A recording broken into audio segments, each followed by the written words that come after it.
Hello, people. So, there is this Japanese show called Samurai Gourmet.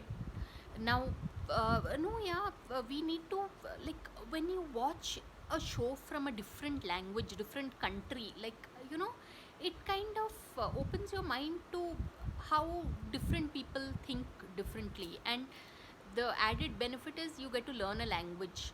So, you just type Samurai Gourmet on Netflix, and you will see the show, and it is so simple and sweet. It's all about this retired gentleman who uh, uh, who decides to spend his retirement days in just trying out new cuisines and visiting places that hold memories for him. So it's a very different kind of show. So do try and watch it. Yeah, it's a Japanese show, Samurai Gourmet, and you can find it on Netflix.